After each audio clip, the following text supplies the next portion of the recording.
ಚೋಟದ ಮದುವೆ ಎಲ್ಲ ಆಯಿತು, ಇವಾಗ ಕೊಡ್ತಾ ಇದ್ದೀನಿ.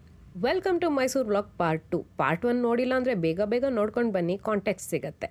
ಸರಿ, ನಾನು ಅಮ್ಮ ಮೈಸೂರಿಗೆ ಚೋಟು ಮದುವೆ ಅಟೆಂಡ್ ಮಾಡೋಕ್ಕೆ ಅಂತ ಬಂದಿದ್ವಿ. ಚೋಟು ಯಾರು ಅಂತ ಕೇಳ್ತೀರಾ? ಸ್ಕೂಲಲ್ಲಿರೋವಾಗ ನನಗೊಂದು ಫೇವ್ರೆಟ್ ಟೀಚರ್ ಇದ್ದರು, ಅವ್ರ ಮಗನೇ ಚೋಟು. ಈಗ ಮದುವೆ ವಿಡಿಯೋ ಎಲ್ಲ ಎಲ್ಲಿ ಹಾಕು ಅಂತ ಕೇಳಕ್ಕೆ ಬರಬೇಡಿ. ಮದುವೆ ನಡೀತಿರುವಾಗ ನಾನು ಸ್ಟೇಜ್ ಮೇಲೆ ಹತ್ತಿದ್ದೆ, ಯಾರು ನನ್ನ ವಿಡಿಯೋ ಮಾಡಿಲ್ಲ, ಆ ವಿಡಿಯೋಗಳು ಯಾವೂ ಇಲ್ಲ. ಆದರೂ ಡೇಟು ನಾನು ಮಮ್ಮಿ ಏನೆಲ್ಲ ಮಾಡಿದ್ವಿ ಹೇಳ್ತೀನಿ ಬನ್ನಿ. ಮೈಸೂರಿಗೆ ಹೋದ್ಮೇಲೆ ವಾಕಿಂಗ್ ಮಾಡದೇ ಇರೋಕ್ಕಾಗತ್ತಾ? ವಾಕಿಂಗ್ ಹೋದ್ಮೇಲೆ ಕಾಫಿ ಕುಡಿದೇ ಇರೋಕ್ಕಾಗತ್ತಾ? ಕಾಫಿ ಕುಡಿಬೇಕು ಅನಿಸ್ದಾಗ ನಾವು ಕೆಫೆ ಹುಡುಕ್ದೇ ಇರ್ತೀವ? ಆವಾಗ ನಮ್ಮ ಅದೃಷ್ಟಕ್ಕೆ ಅಲ್ಲೇ ಹತ್ತಿರದಲ್ಲಿದ್ದಿದ್ದು ಕಿಂಗ್ಸ್ ಕಾಫಿ.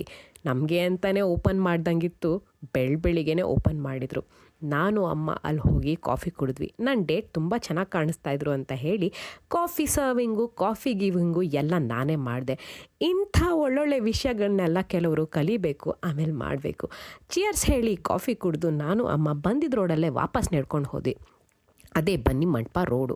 ಆ ರೋಡ್ ಎಷ್ಟು ವಿಶಾಲವಾಗಿತ್ತೋ ಪಕ್ಕದಲ್ಲಿರೋ ಗ್ರೌಂಡ್ಗಳು ಸಹ ಅಷ್ಟೇ ವಿಶಾಲವಾಗಿತ್ತು ಮತ್ತು ಪ್ರಶಾಂತವಾಗಿಯೂ ಇತ್ತು. ಬೆಂಗಳೂರಲ್ಲಿ ಯಾಕೆ ನಮ್ಮನೆ ಹತ್ರನೂ ಇಂಥದ್ದೊಂದು ಗ್ರೌಂಡ್ ಇರಬಾರ್ದು ಅನ್ನೋ ವಿಷಯನೇ ನನ್ನ ತಲೆಯಲ್ಲಿ ಓಡ್ತಾ ಇತ್ತು. ಇಲ್ಲೆಲ್ಲ ವಾಕಿಂಗ್ ಮುಗಿಸ್ಕೊಂಡು ನೆಕ್ಸ್ಟು ನಾವು ರೆಡಿಯಾಗಿ ಹೋಗಿದ್ದೆ ಮದುವೆ ಮಂಟಪಕ್ಕೆ.